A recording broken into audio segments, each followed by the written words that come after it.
para sa pagparticipate o pagpakabana aning panawagan kontra gira kining mamamayan ayaw sa digmaan. Tapos gibutangan og another meaning, Marcos alis dyan. So iduyog ta kinahanglan na gyud ang katauhan makabalo gyud sila naging awareness program. Unang nag-join tani para makigbisog magpakabana gyud ta sa panghitabo nato karon ato ang katauhan. Kanina panawagan, no to war, no US military bases. Sir, sinasabi nila na may EDCA sites po dito sa Pilipinas. Ano po masasabi nila? Yes. While the President nga nagtuyok-tuyok siya sa kalibutan, mag-invite o kanang projects, mag-invite og mga livelihood program, ang nitugdong sa tuwa kaning EDCA sites, which is naghatag siya og kabalaka sa katawhan because ang gira nila sa US og sa China mo'y mutugdong sa tuang nasod.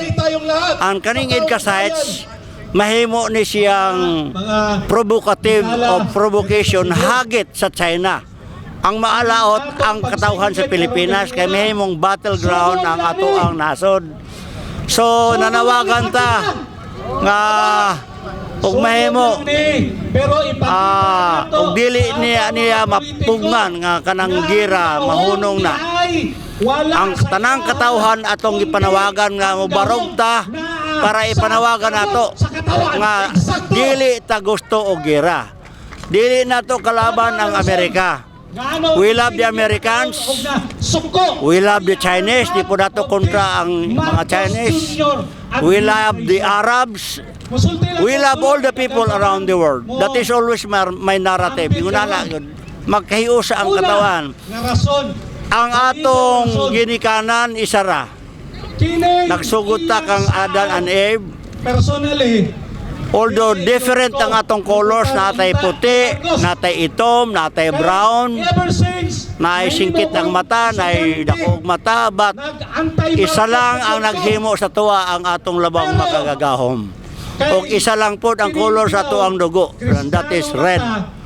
Dugo lang yapon. So, panahon na nga magpakabana o mag-unite o ang kanang tawan para ipanawagan nato ang paghunong aning gira nga anytime mo atong gikadukan gikabalakan nato sa ato ang nasod. The only solution is the people to rise. Ang katawhan yun ang dapat mo, because always ang atong constitution says sovereignty emanates from the people. So kinahanglan yun ang katawhan mo barog yun ta para mapahawa nato na. Kung dili na mapahawa niya, mapahawa nato ng atong presidente kung wala siya control sa situation. Once nga matanggal nato na, at least mawala na ato ang kabalaka, because di gyud maayo ang ato ang nasod sa pagkakaroon. Meron po ako